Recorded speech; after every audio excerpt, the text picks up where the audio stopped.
Okay, I want to welcome everybody in this evening to our Tarrant County ERCOT Town Hall. And I really appreciate everybody being with us and being patient here. We had a little snafu that we've hopefully have gotten through, and we're ready to go ahead and get started. So again, I appreciate everyone being with us. I want to remind everybody in the audience that this event is about ERCOT and Winter Storm Uri exclusively. And we welcome your questions for the Q&A portion of the webinar. Please type your questions in the chat box because we have over 500 people on this webinar tonight. Not all questions will get answered due to time restraints. You will receive a follow-up email after the webinar with Senator Hancock and Representative Capriglione's office contact information. And we ask that you please follow up with them on any unanswered question that you might have. First, I'm going to go ahead and introduce Senator Hancock. And Senator was first elected to the Texas Senate in 2012. Senator Kelly Hancock represents portions of Tarrant and Dallas counties in District 9. Before that, he served 3 terms in the Texas House of Representatives and 13 years on the Birdville ISD School Board. Senator Hancock helped lead Texas through 5 consecutive years of economic growth and record-breaking job creations as chairman of the Senate Business and Commerce Committee, which also deals heavily with electricity issues, so he knows tonight's topic inside and out. Last summer, he was appointed chairman of the Senate Veterans Affairs and Border Security Committee. He also serves on the Transportation Committee, the Natural Resources and Economic Development Committee, the Budget Writing Finance Committee, and the Select Committee on Redistricting. So our next speaker after Senator Hancock will be Representative Capriglione. Giovanni is now the owner and president of his own small business, Texas Adventure Capital LLC, which provides business services to various investment fund managers and business owners. His focus is investing in Texas-based small businesses. Giovanni was elected to the Texas House of Representatives in 2012 and is serving his 5th term representing District 98, which encompasses all or part of Grapevine, Colleyville, Southlake, Keller, Westlake, North Fort Worth, and Haslett. He currently serves on the House Committee on Pensions, Investments, and Financial Services, and the House Committee on Appropriations. So we will go ahead and turn it over to you, Senator Hancock. Yeah, thank you, Gary. I appreciate you being here and everybody being with us tonight, especially those dialing in. And Brad, thanks for taking your time. I know y'all have been very busy at ERCOT, as the PUC has been, and Geos for working with us on this. So I think we're going to have a good night and a lot going on. Of course, ever since Winter Storm Uri, there's been a lot of questions. And so this allows us to come and in our district and those that are dialing in to get several of those questions answered. But I think let's go back to the beginning. And as Gary pointed out, I was chair of Business and Commerce for 5 years. During that time, I can tell you that as soon as I was appointed chair, I knew without a shadow of a doubt that while we deal with a multitude of issues, 97% of the economy came through business and commerce, nothing was more important to our economy and to the growth of Texas than the electric market. It's very complicated. There was a lot to learn. And so from day one, I knew that I needed to invest a lot of time, energy, and effort into learning as much as I could about this market because it drives so much of our economy. And then when you take into account the population growth we're seeing and the demands there that we have even at the residential level, that this is a very, very important aspect of what we deal with legislatively. But at the same time, it's also very complicated and detailed, as I think that's why we have great experts at ERCOT and the PUC dealing with this. And as we built and as I learned about that during that period of time, never in my wildest imaginations did I ever think we'd deal with an event such as the Winter Storm Uri. We had 254 counties experience a freeze, something literally you have to go back to the 1800s to ever even read about places like Laredo and areas down in our valley in southern part of the state that froze.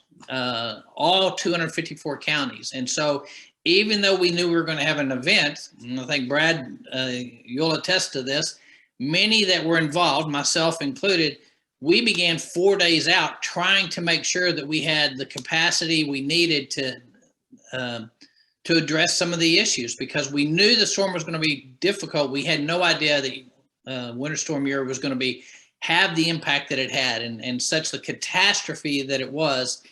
And we knew we were going to have to deal with it once we got that. So literally in the middle of the storm, we began working on an agenda of how are we going to hold the hearings, what issues we're going to address, what's the plethora of issues that are going to be evolving around having such a catastrophic event as we had with Winter Storm Uri. We put together that agenda. Soon as we had the opportunity during session there in February, we had 28 hours of hearings. And literally we focused on everything from the very beginning, from a wellhead into the compressor stations, into the pipelines, all the way down to transmission, literally all the way down to the household, looking at where did these issues occur and literally taking a look at it from top to bottom as we continue to take a look at the Public Utility Commission and ERCOT from top to bottom. What worked, what failed, and I can tell you, we just had failures all across the board, but many things worked. And so we had to look at what worked, what didn't work, and through hours and hours of testimony, bringing people in and learning the facts there, much legislation was pulled together. I think Gio is going to go into that a little bit at the process and how that was people coming together. And there were a multitude of changes. We literally redid the entire system, the way we managed it, the way the board was established. And so we've seen wholesale changes. And I'm fortunate I have two of my former staff members are very involved in the Public Utility Commission, one being a commissioner, the other one assisting in writing these rules.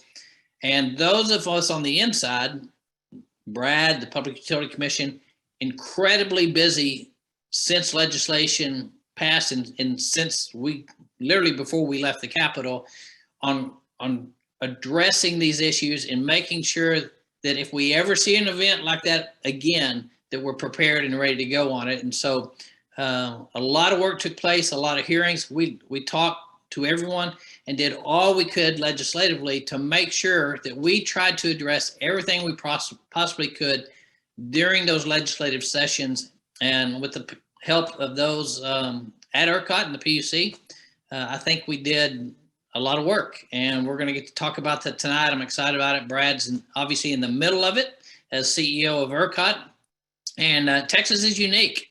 The reason that was such an important deal is we have our own grid. We're unique in that, and it gives us great advantage, economic advantage compared to other states in the U.S. And so we're excited to take your questions tonight, excited to hear from Brad, get updates from him. And Gio, why don't you take the situation, just kind of what happened legislatively, and we'll let you take it from there.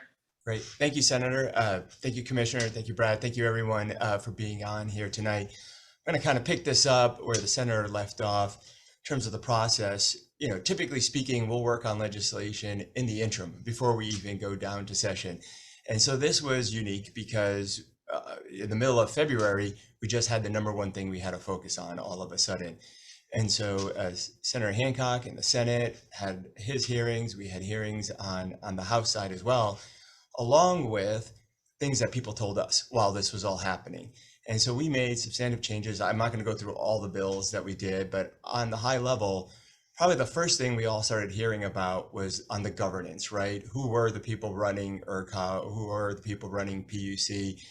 And of course, we started to find out that not all of them lived in Texas, and not all of them were necessarily as focused on this as they could have or should have been. So some of the changes we made, for instance, is in legislation was, hey, you have to be a Texas resident. You have to have no conflicts of interest. You have to have expertise in the subject matter. And I think just today's Zoom kind of shows the changes we made. I remember during the winter storm, it was about 18 hours before ERCOT even tweeted out an update on what was going on. And I think the ERCOT of today is completely different, communicating above and beyond, and that's what we want to see on the governance side. We also worked, as some people know, about what I would hear a lot of, and I know the Senator and others did, was people saying, well, I wish we'd have had some heads up, right? That we'd have known ahead of time that something might happen. So we passed legislation to require a lot of different ways for residents all over Texas to get kind of a heads up that there might be some power issues or some electricity issues upcoming.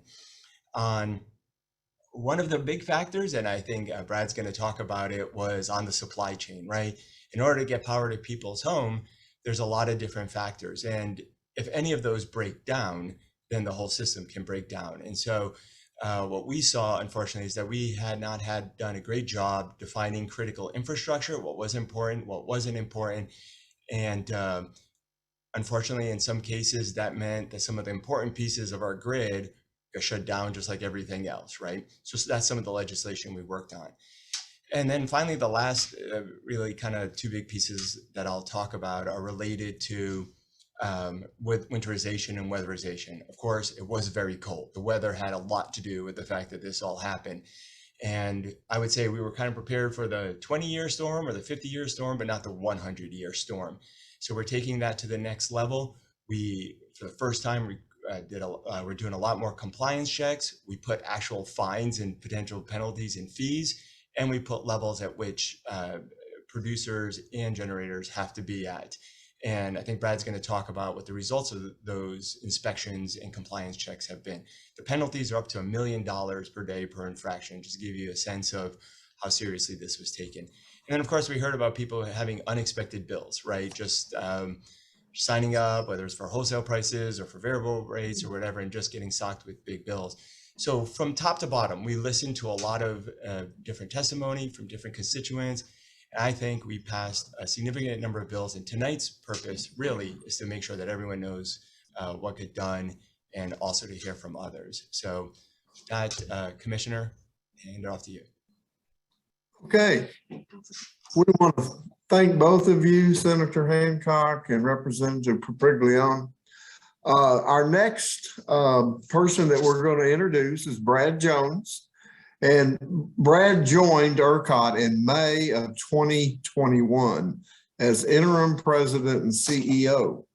He has over 30 years of experience in the competitive electric industry, including leading two of the nation's largest electricity grids, establishing one of the first competitive electricity markets in the United States, and leading the development and expansion of electric generation facilities in Texas. So, Brad, we welcome you. Thank you for taking the time and being with us this evening. I'm going to turn it over to you.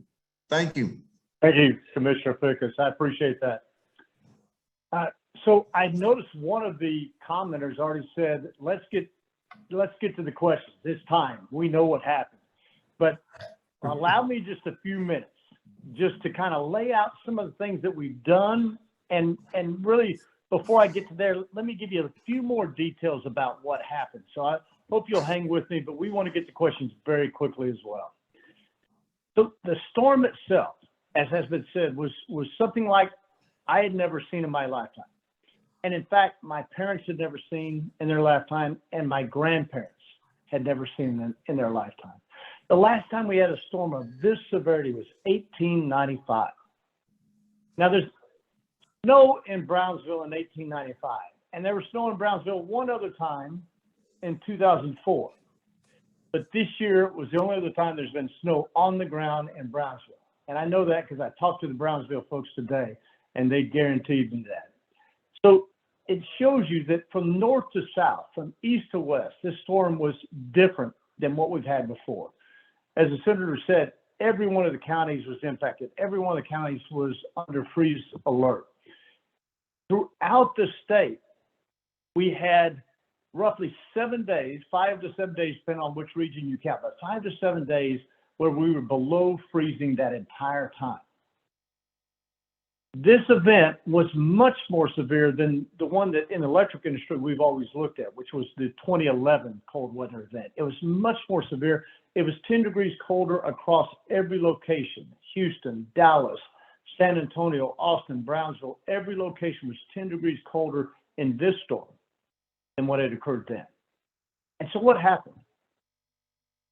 During that week, really starting on that Monday morning, very early that Monday morning, we began losing significant amounts of generation. This is generation that wasn't coming offline because they wanted to. Something had broken or something had frozen. Something had failed and these generators had to come off. And in total, we lost 50,000 megawatts of generation. But let me give you a sense of that scale. Typically in the wintertime, we count on about 85,000 megawatts of capacity. We have more in the summer because in the winter, our peak load occurs when it's dark, and so there's no solar. We also have less wind capacity than we would normally expect across many of the other times of the year. And so we count on about 84,000 megawatts. So of that, 50,000 megawatts was unavailable to us. But let me give you one more dimension. 50,000 megawatts is the same amount of megawatts as the peak load in California on their hottest day in their hottest hour. We lost more than the entire state of California in broken machines. This wasn't an issue of not having enough capacity. Capacity was there, it just wasn't operating. And so that 50,000 megawatts puts an enormous strain on the system because the primary role of ERCOT is to balance generation and load. We don't own the generators. We don't serve the load directly, but we try to make sure those are in balance. And when you lose 50,000, ERCOT has to look around to find where are places that we can cut load. Now, the first place it's cut is in the large industrials. Those large industrials, they're watching the prices all the time. As they see the prices rise, they begin to drop off the system. So those facilities, refineries, plastic manufacturers, steel manufacturers, they're already off the system. They've already left. The next tranche that we look at is some customers, mainly large commercial customers, that we have purchased the right to turn them off in such an event. But after the refineries have gone and after these large commercial customers have gone, there was still a significant amount of shed that was necessary. And we then have to go to what I call our Alamo. Our Alamo, our last stand, is to reduce customer load by asking for load shed to occur. Rotating load shed is the plan. And every distribution company has a plan for how they would reduce their load if ERCOT asked them to do so. And ERCOT began asking that Monday morning. And they continued to ask. And normally these plans are set so that customers can be rotated and no one's off for more than an hour at a time. But that's not what happened here, because ERCOT continued to ask for more and more. And soon we began to hear the distribution providers say, we're out. There's nothing left in the cupboard. We can't provide you anymore. And when this happens, customers are no longer out for an hour or less at a time. They're out for many hours because there's no one else to share this burden. And those customers are out for many hours, and some of them for days at a time. And their homes begin to chill down to a level to 30 and 40 degrees, to a level where it's unsafe to be in those homes. And it also brings up another problem, because when we ordered that load shed was to end Wednesday, remember it started on Monday morning, Wednesday that week, we ordered to end load shed because the homes are so cold. The distribution providers can't bring them back quickly. They began to find out as they would turn a feeder back on that they would trip that feeder off, or they would damage transformers and have to replace them, because every home on that block now was trying to race its way back up to 68 degrees when they'd been down in the 30s and 40s. And as they discovered that, the distribution companies realized they had to go out to the feeders and turn 1 and 2 homes on at a time, let them warm up completely before moving to the next few homes. And because of that, it took so much longer to bring customers back. It was Friday before all customers were back. In addition to those 2 issues, in the center is an issue of communications, something that ERCOT has to get much better at. Because what happened in the storm is every part of the industry, whether it be generators or transmission or distribution providers or retail electric providers or municipal utilities or cooperatives, they all had their own messaging because everyone couldn't understand what was happening. We'd never seen something like this before. And so every part of the industry had their own message going out to customers. And because of that, we created a lot of customer confusion. And that customer confusion led to the problem of people staying in their homes when they really should evacuate, go to a warming center, or go to a neighbor's home that had power, or go down the street maybe to a family member that can take them in. People stayed in their homes because they expected the power to come back on, and it wasn't coming on. So in those problems is the root of the solution. Let me start with the cornerstone of the solution is in weatherizing our generation fleet. And I've got to say that with these 2 legislative members here on the phone, the legislature was in session, and they immediately were able to turn to this issue and honed in on the areas that we needed the greatest amount of change, the greatest amount of support, and gave us the tools that we needed to make that change. Following the legislative action and approval by the governor, we moved immediately into action, and the Public Utility Commission began drafting up the rules for how generators need to weatherize in the future. And not only did the legislature give them the ability to set those rules that contain significant penalties, $1 million, as was said earlier by the representative. Not only was that created, but also gave us, ERCOT, the ability to go out to these generators and to the transmission providers and to make sure that they'd done what they were supposed to have done. And if they didn't, we then would report them to the commission. Starting on December 2nd, we started that inspection process. Now, we waited till December 2nd because these generators were working hard to put their pieces together. They have supply chain issues just like all of us. They were trying to make sure that they got all the equipment in they needed and that they had the time to do these outages so they could change out this equipment and add the new blankets and build the structures they needed to do. And once they'd done that, we began the inspections on December 2nd. And for the period of the next 28 days, we inspected 85% of the lost megawatt hours in the state of Texas in Uri. Now that 85% represented 304 generating units, as well as over 20 transmission facilities. And of that roughly 324 total inspections, only 3 of them did we end up saying failed to meet our expectations. The generators did a fantastic job of getting ready for this, and we're seeing that today. We just went through a cold weather spell just a few days ago.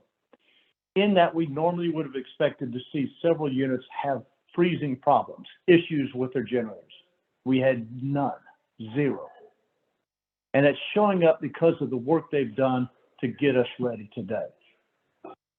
In addition to the generation needing to weatherize, we also need to make sure that our transmission and distribution providers have adequate plans if we ever need to have load shed again. Adequate plans that customers can be rotated and don't have to be off for many hours at a time.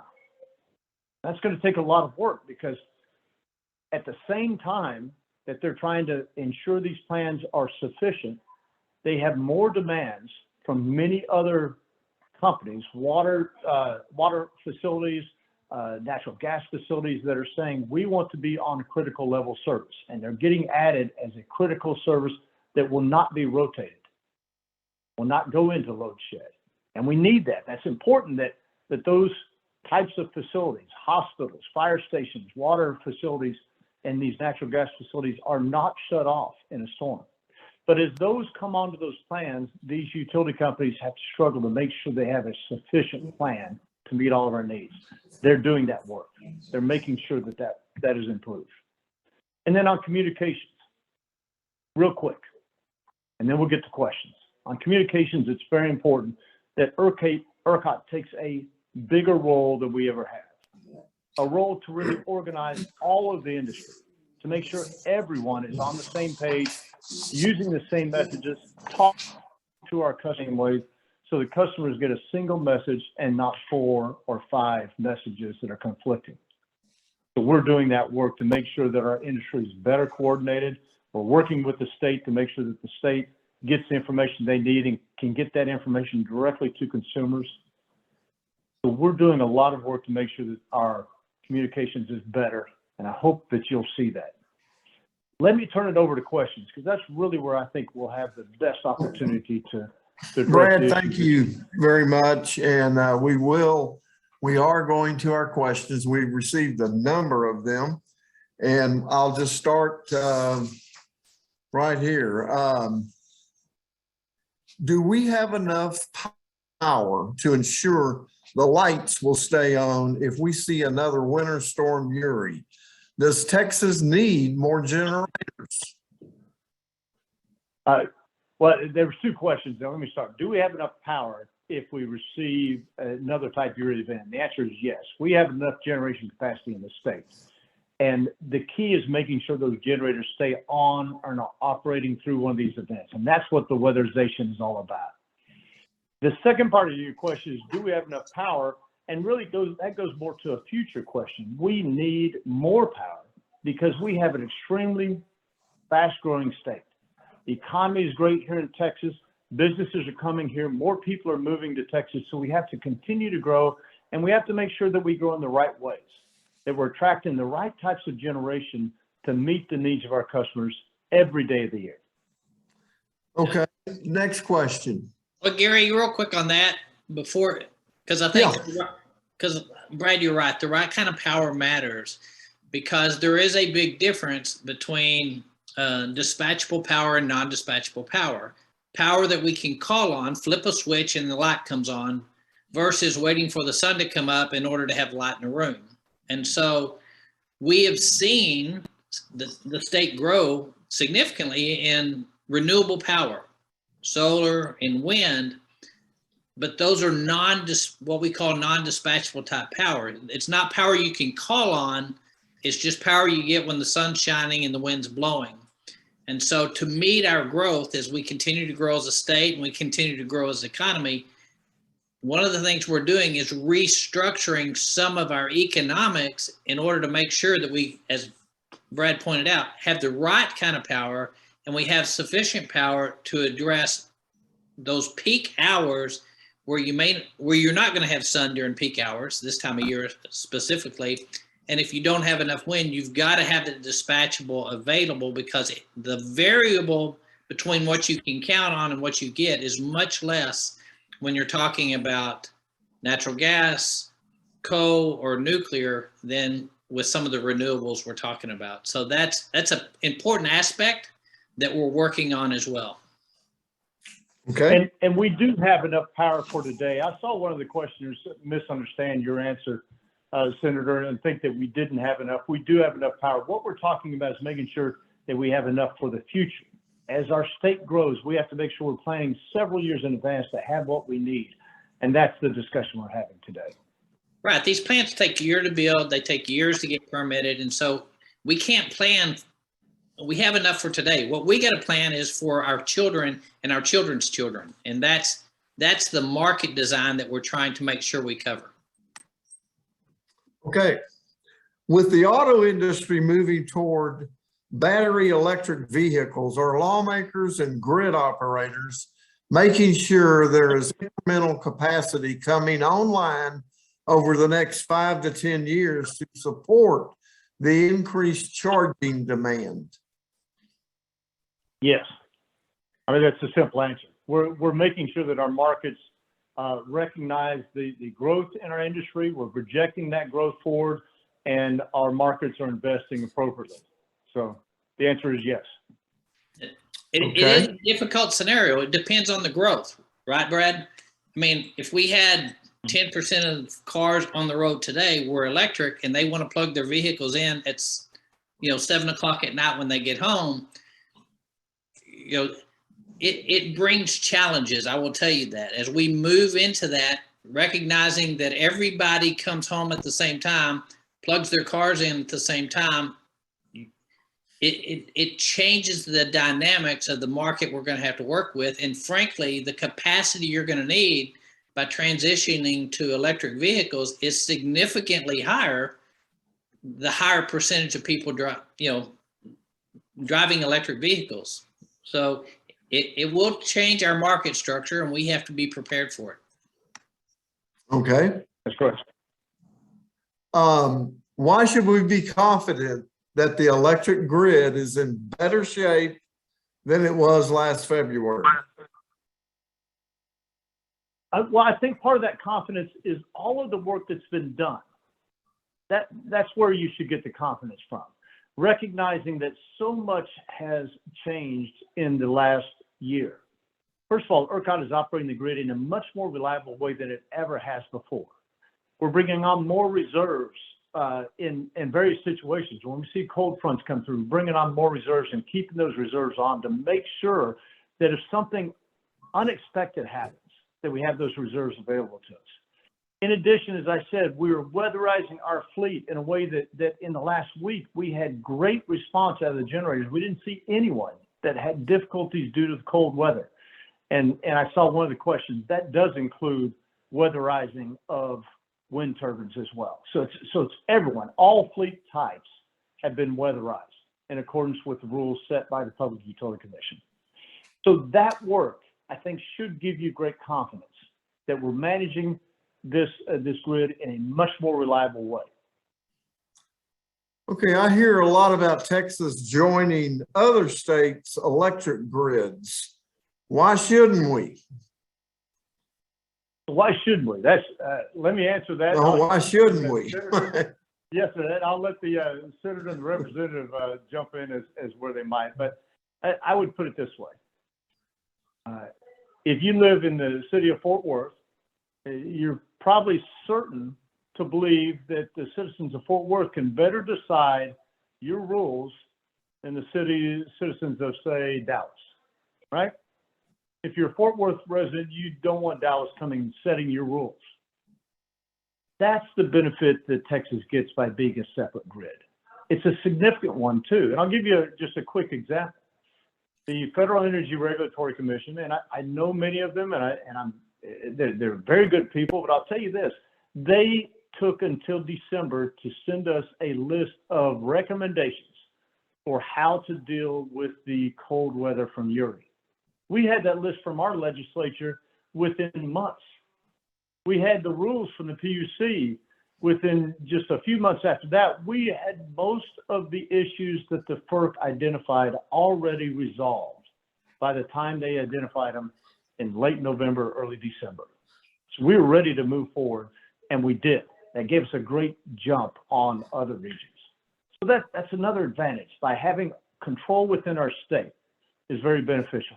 The last thing I'd say is that many have asked, well, were we harmed somehow by not being connected during the storm? And I'll say in this specific storm, even the Federal Energy Regulatory Commission acknowledged that the power supplies moving from the Far East across towards Texas would have been consumed by those areas around Texas that were also in trouble before they made it into Texas. So in this particular storm, no, I don't think we are harmed by being separate at all. And I guess if I would just say just two things, one to kind of follow up. One, in terms of the speed, like you said, in order to be able to make the changes that we want, having been if we were part of a federal regulated system, we'd probably still be asking for permission to do some of the things that we've already implemented and in place for this winter. Second thing, I've looked at other states and looked at their grids. I would say they're in terrible shape. I mean, if you go and you look, for instance, at PG&E or some of these other places out that you want to be connected to, I'm not sure being connected to a much larger, bigger grid would actually have less chance of causing a problem. So I think the right way is for us to be able to work on the grid, have it local, and make whatever changes we can as quickly as possible. And I will tell you that that's not a partisan issue, by the way. I mean, this isn't for those that understand the market and the uniqueness that Texas has. This is not a partisan issue. Well, I know about the second day of that, I'd have taken electricity from Rhode Island. Okay. So anyway, okay, we'll move on. Now, during Winter Storm Uri, were there planned generator outages? If so, how has the policy changed to ensure all generators are online when we need them? So the technical answer is yes. There were some very small amount of planned generation outages, but just so that everyone knows, there are some generators in our fleet in Texas that shut off in the fall, and they stay off all year long until it comes back to the summer. They only operate in the summer. So technically, yes, there were some planned outages. Most of them were that type of unit, but for the most part, the vast majority of that 50,000 was because of forced outages. These units did not have the opportunity to run. Okay.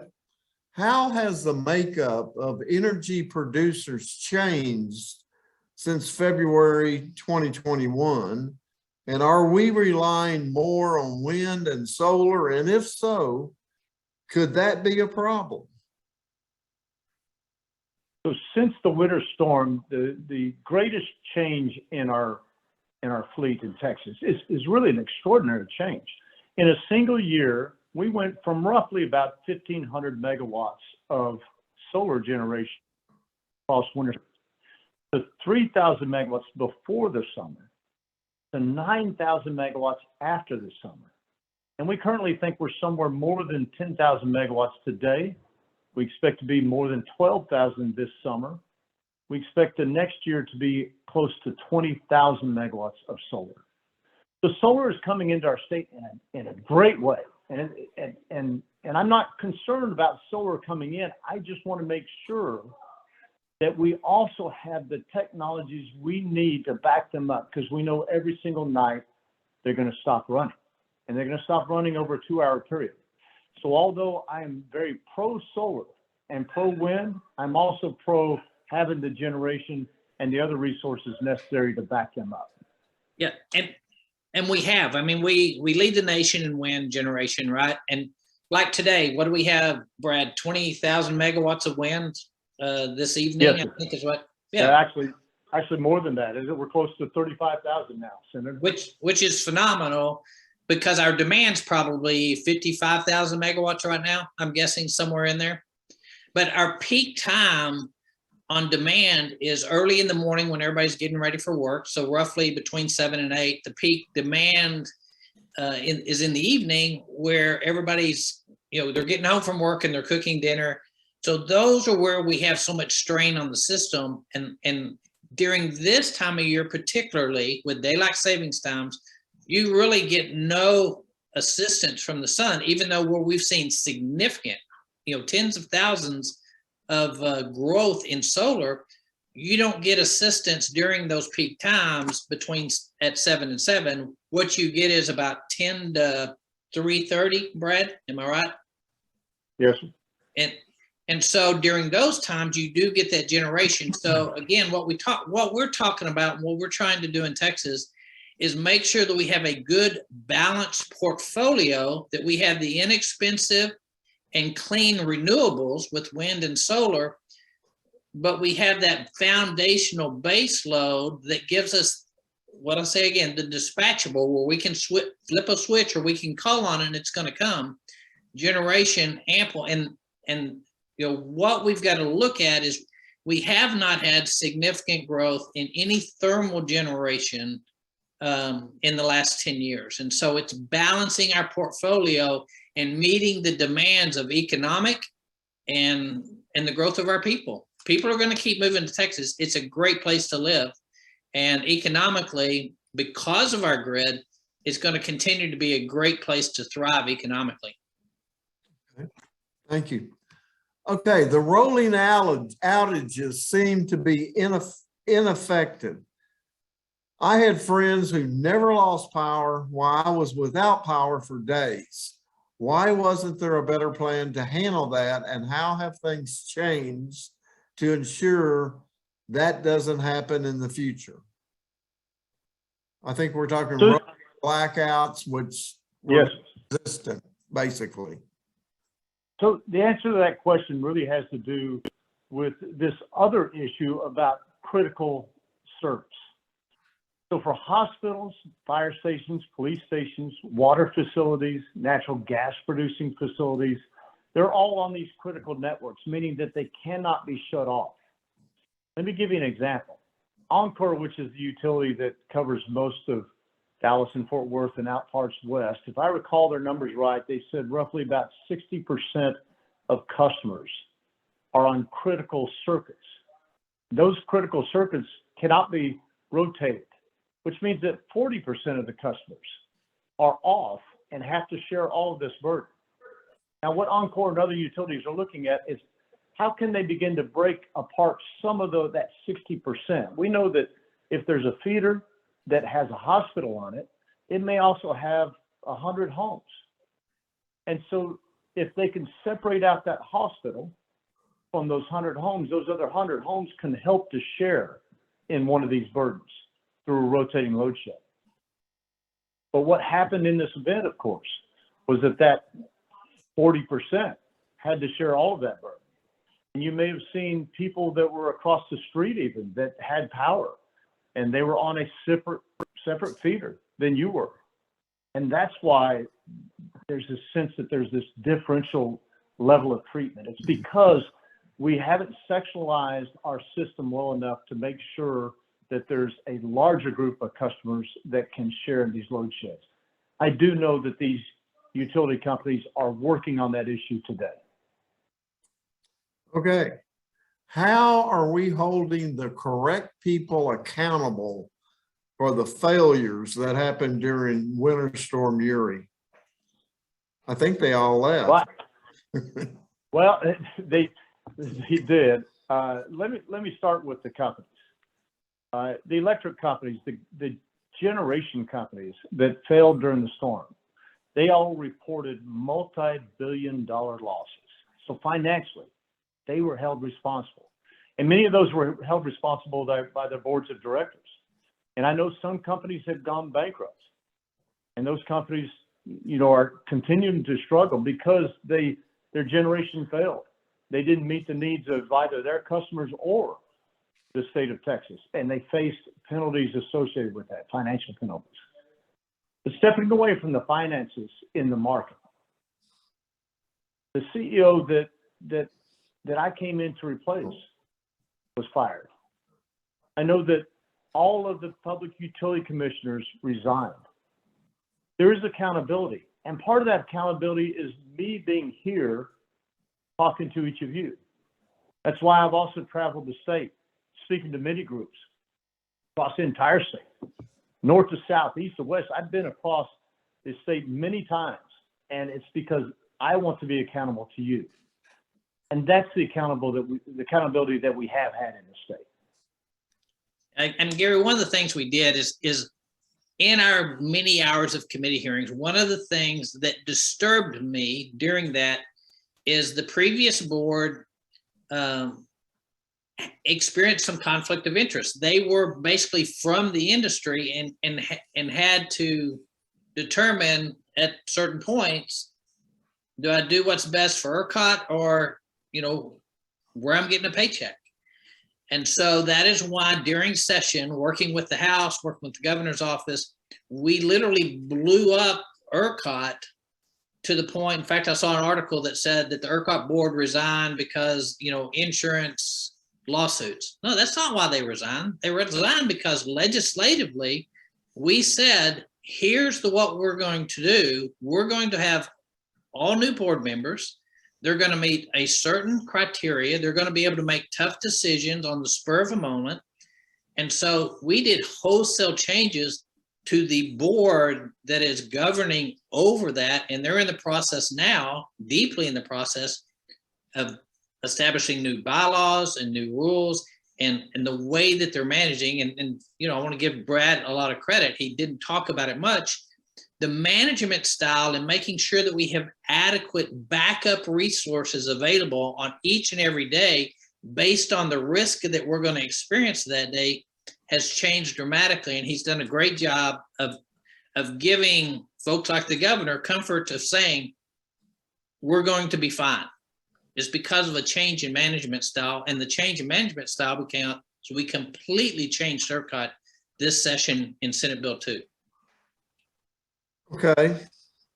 Can you expand a little bit and talk about winterization and weatherization, and how do power plants in other parts of the country operate without this disruption during winter storms like we've had? Yes, so winterization, weatherization, they are the same thing.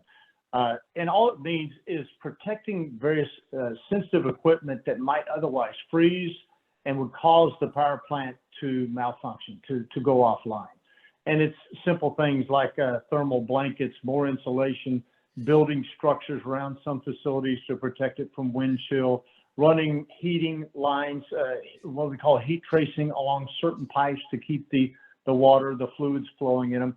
It's simple things like that. But let me answer the second part of the question, which is how do other people do it? They prepare differently than we do. But let me give you an example. During the storm, I was sitting on my couch watching, remember I was still retired then, and I was watching on TV a fire in San Antonio. And the fire was raging through this apartment complex, and they asked the fire chief, who was standing there next to one of the reporters, why he wasn't doing more to fight the fire. And he said, because our fire hydrants are frozen. Well, I got to thinking, well, how is it that they don't have freezing fire hydrants up north? So I checked, and the difference is they build their fire hydrants 30 feet underground. We build them 10 feet underground. They also, their fire hydrant doesn't have any water running to it. The valve is actually 30 feet below. And so it's a dry fire hydrant. When they turn the valve, the water rises to the hydrant and then they use it. Our water goes all the way to the hydrant, so it froze up. The reason why I use this is just an example. Two things here. Our roads are built different here. The fire hydrants are put in differently here. Our power plants are put in different here. And it's because we have to be ready for the hot weather. And because if we build them 30 feet underground, it's going to cost a lot more for us to do that. So we do it because we don't expect a 1 in 100-year storm all the time. And there's some economies associated with how we do everything in the state. We recognize now that we've had this type of storm, and we're getting ready to make sure, or we already have made sure, I'll tell you, that we are ready, we're weatherized, we can withstand these types of temperatures. Okay. Why were gas producers who lost power not considered critical infrastructure, and how can we ensure they do not lose power again? So the gas producers always had the capability to sign up as a critical service, and they were identified as something that was a service that was eligible to them. But not all of the gas developers knew that that was eligible. And so what we've done this time is to make sure the Railroad Commission has ordered these gas suppliers to request critical level service if they're critical to generation. So they've ordered them to do so that they won't be turned off in a load shed event in the future. Okay. Multiple electric companies filed for bankruptcy after Winter Storm Uri. What has changed to ensure more companies do not fail and Texans continue to receive competitive rates? We heard some horror stories on some of the rates that were charged to customers, residential customers, and to some of these large electric companies for the gas. So I'll start, and then I'd like the senator to jump in on some of the legislation. You can do a much better job than I can, Senator. But let me start with one of the areas that got a lot of criticism was there were some retail electric providers that were selling services in the market, and the services were extremely low priced. Were roughly 6 and 7 cents, just so well below where the rest of the market was in terms of retail prices. But the reason why they were so low was because they pushed a lot of the risk to the customer. Now, most customers that signed up with them were understood the trade-off, understood that they were getting a low price because they accepted more risk, but not everyone did. And so the PUC, the Public Utility Commission, recognized that there was a problem where customers could be misled. They may not have understood what contracts they were getting into and what type of risks they were taking on.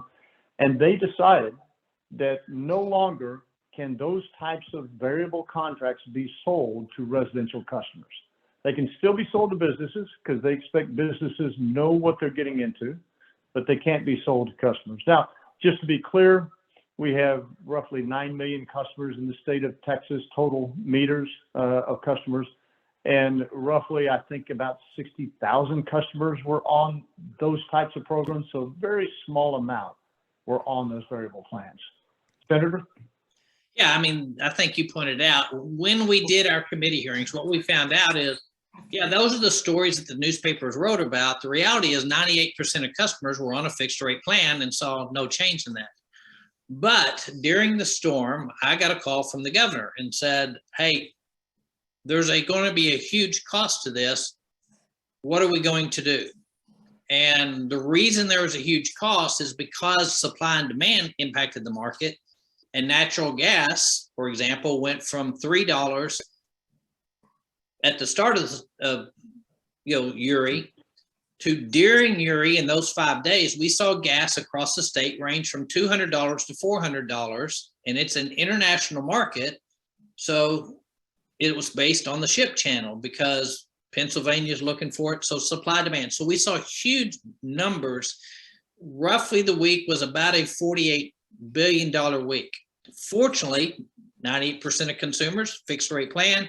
That's why you saw, that's what Brad pointed out. Most of your companies in this electric company had huge losses. What we did as a state is we provided a backing and a securitization that allows these costs to be spread out at a much lower interest rate that saves consumers money. In your co-ops, we did it in various areas and allowed access to it so that if you wanted to handle this on your own, you weren't in this pool. But if you wanted to utilize this securitization, this money loan, you could be a part of it, and you shared the risk, which lowered the rates and spread out the cost and allowed really people to survive.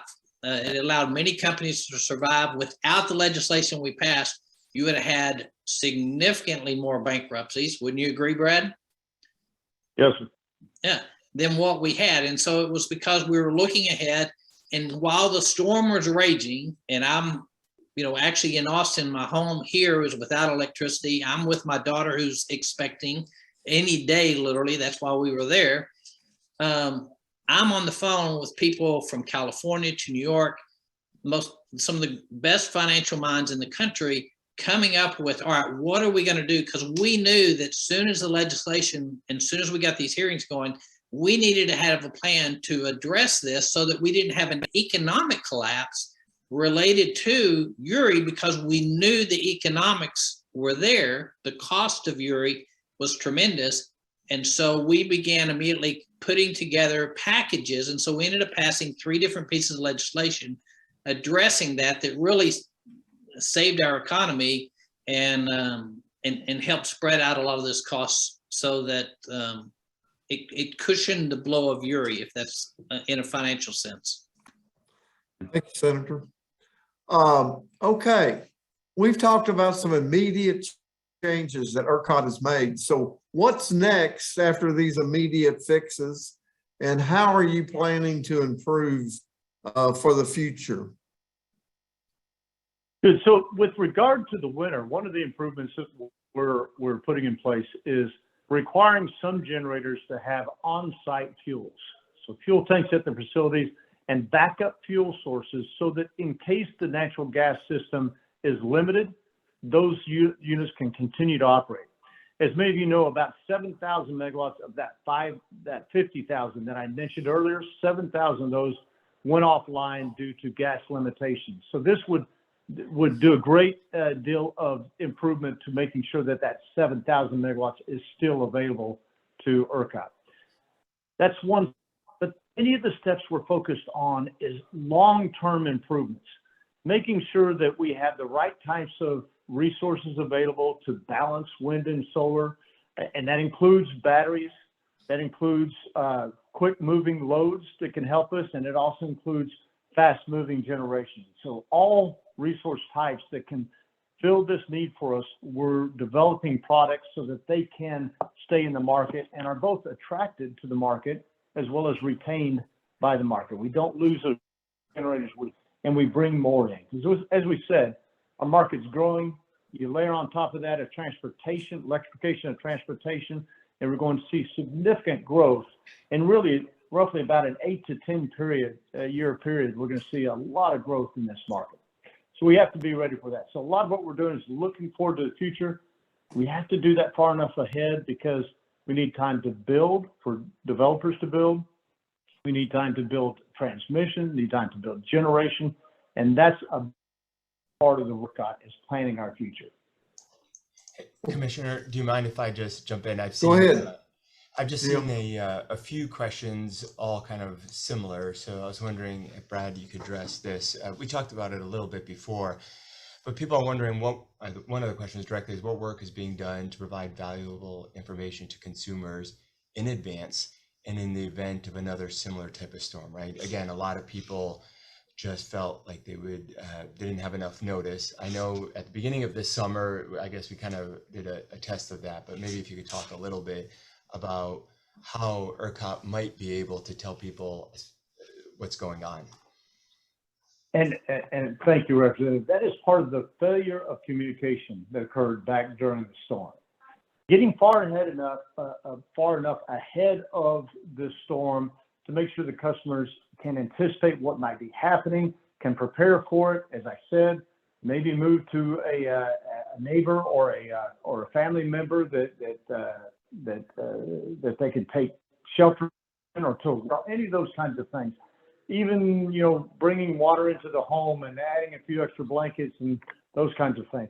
Getting that message out to make sure that customers are better informed of what's happening and how long this will take is a key part of our mission. One of the things we've done is now we are part of the State Operations Center. The Texas Department of Emergency Management runs a State Operations Center, and they do that for the purposes of when hurricanes come in or across the state or anything of that nature.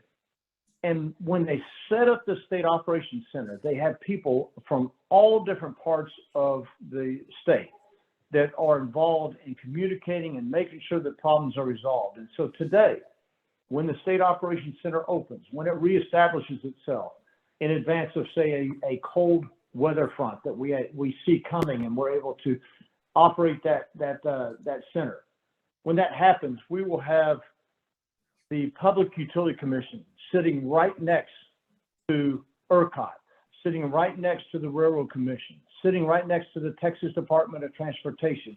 All of those members communicating one to another to make sure that we resolve problems quickly and we communicate to all the citizens of Texas what's going on. In addition, the legislature gave us another tool, which is in process right now. It hasn't been put into effect, but it's in process now. And that tool is to allow the state to send out messages like the Amber Alert system to indicate to folks that the weather is getting really cold and there's a concern going forward, and to prepare for that cold weather, or, you know, as they do for hurricanes and other things today. So there's so many new resources and new tools that are available to us.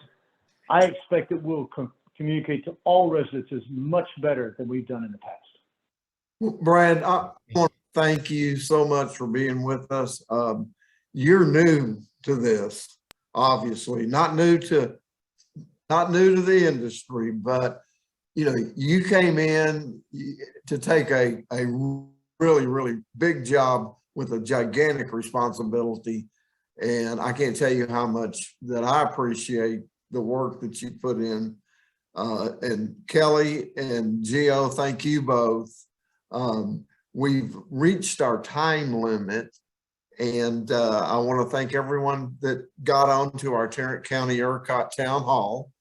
And again, you will be receiving an email if you got on, probably tomorrow, and it'll give you information on who to contact with either Senator Hancock or Representative Capriglione, and you can give them a call if you have further questions. So again, thank everyone, and everybody have a good evening.